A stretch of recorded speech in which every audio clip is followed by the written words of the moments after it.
Tubi is the wild west of streaming. Sure, you have to sit through a few ads, but they have quietly built the most insane, uncut horror library on the internet. I've dug past the B-movie trash to find 15 genuinely twisted, under-the-radar masterpieces hiding in plain sight. From demonic cults to mind-bending sci-fi prisons, these will ruin your weekend in the best way possible. Let's get into it. Number 1. Come to Daddy, 2019.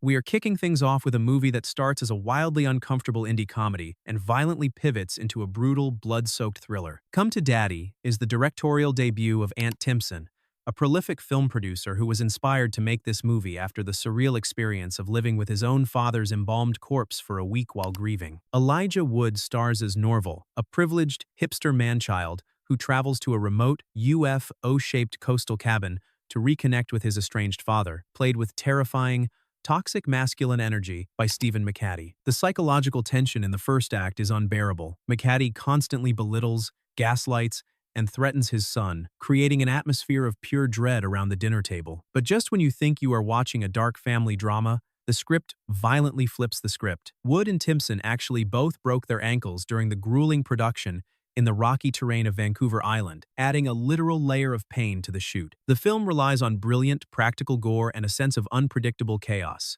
It explores the desperate, often pathetic lengths we will go to win the approval of our parents, wrapping a surprisingly emotional core inside a shell of absolute grimy insanity. Number 2. Belzebuth, 2017.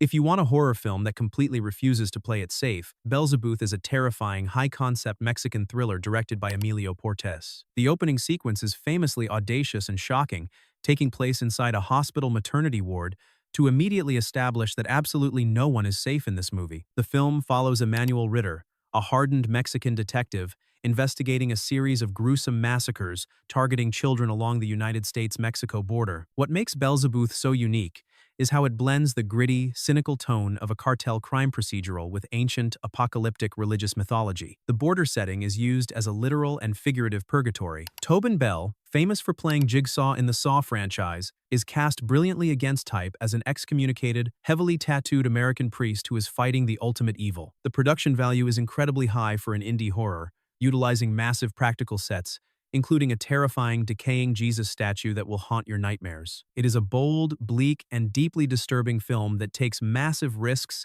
and delivers on its terrifying premise without pulling a single punch.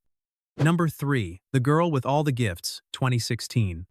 The zombie genre was feeling completely exhausted until The Girl with All the Gifts came along and injected it with terrifying new life. Directed by Colm McCarthy, the film is set in a dystopian future where humanity has been decimated by a fungal infection, specifically a mutated cordyceps fungus, predating the massive popularity of The Last of Us TV show. The story centers on Melanie, a fiercely intelligent, half-zombie little girl who is kept strapped to a wheelchair in an underground military bunker, seen by scientists as the potential key to a cure. Senia Nanua delivers a miraculous performance as Melanie, balancing childlike innocence with terrifying, feral, jaw-snapping predatory instincts. She is surrounded by heavyweight actors like Glenn Close, Paddy Considine, and Gemma Arterton, who all generously anchor the film around her. Instead of the usual drab, gray, apocalyptic wastelands, McCarthy shot the film in actual abandoned, overgrown areas, making the end of the world look strangely beautiful and reclaimed by lush, green nature. The film is a fascinating subversion of the genre, acting as a metaphor for the inevitability of the next generation replacing the old one. It is smart, emotional, and packed with incredible tension.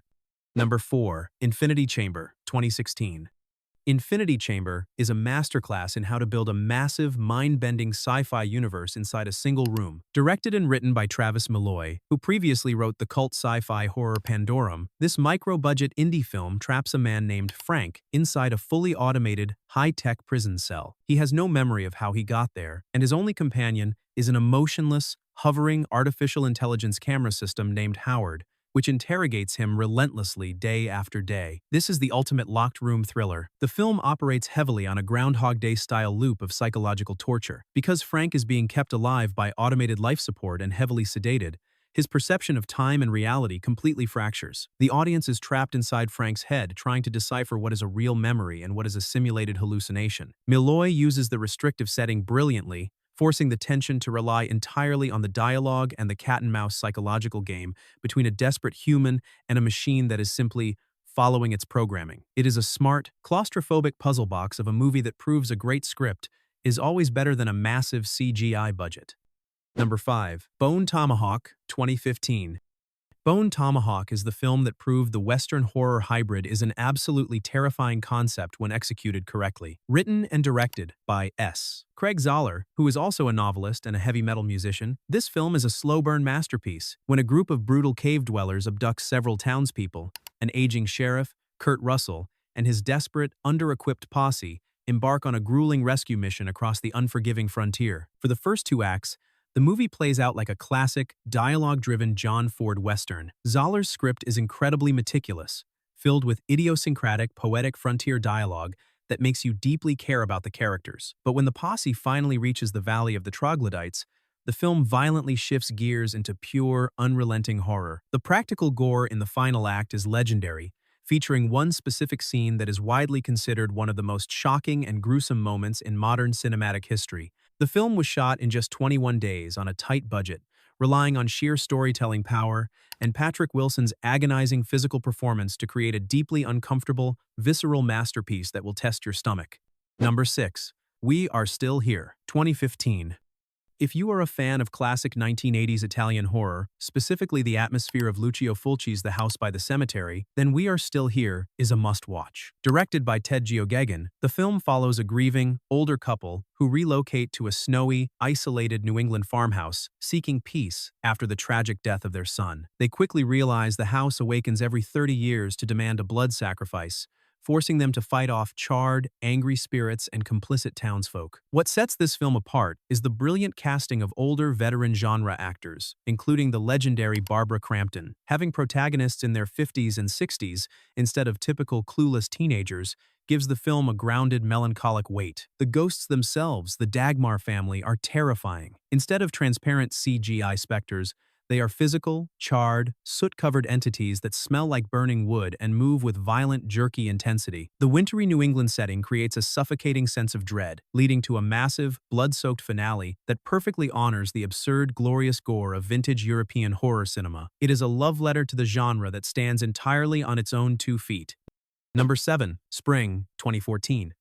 Spring is an incredibly unique film that asks a bizarre question. What if you blended the sweeping, talkative romance of Richard Linklater's Before Sunrise with the grotesque, tentacled body horror of H.P. Lovecraft? Directed by the powerhouse indie duo Justin Benson and Aaron Moorhead, the film follows a young American man mourning his mother who flees to an idyllic, sun-drenched coastal town in Italy. He falls deeply in love with a beautiful, mysterious local woman, only to discover she harbors an ancient, terrifying biological secret. The genius of Spring is that it treats its monster with empathy. The woman's terrifying transformations, which involve practical effects showcasing scales, claws, and shifting bone structures, are treated less like a supernatural curse and more like a biological necessity for her survival. The film heavily relies on the natural, improvised feeling chemistry between the 2 leads as they wander the beautiful Italian streets, making the sudden eruptions of body horror incredibly shocking. It is a gorgeous, melancholic exploration of immortality, love, and the terrifying nature of evolution. It proves that horror can be deeply romantic without losing its bite. Number 8. John Dies at the End, 2012.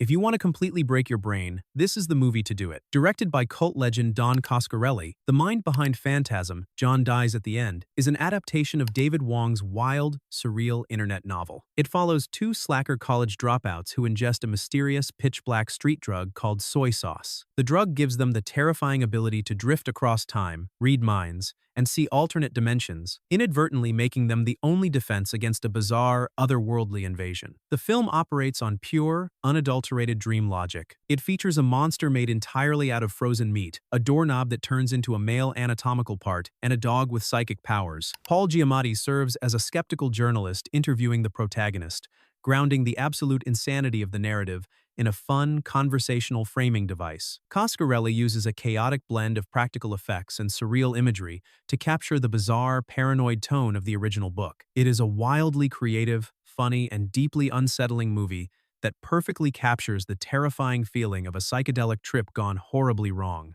Number 9. Wake Wood, 2010.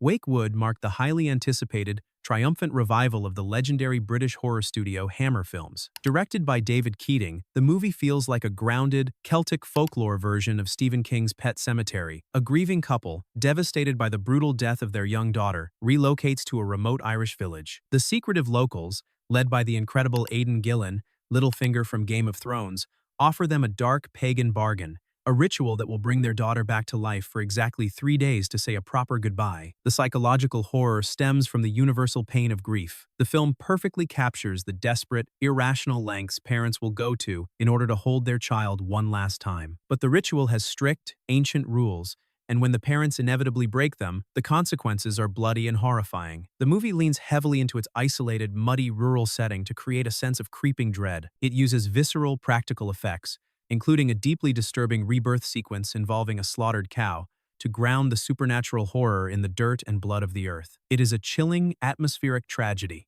Number 10. Solomon Kane, 2009.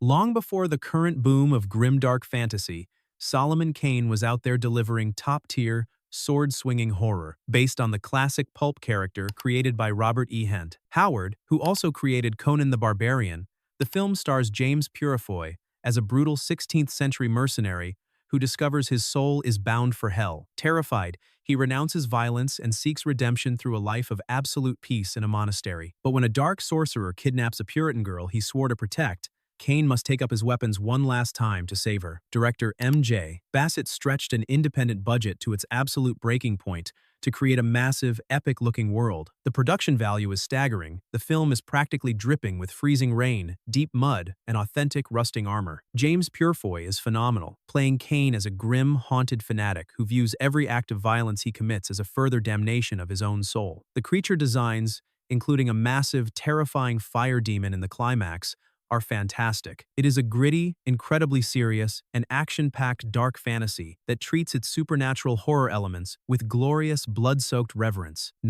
Number 11. Frailty, 2001.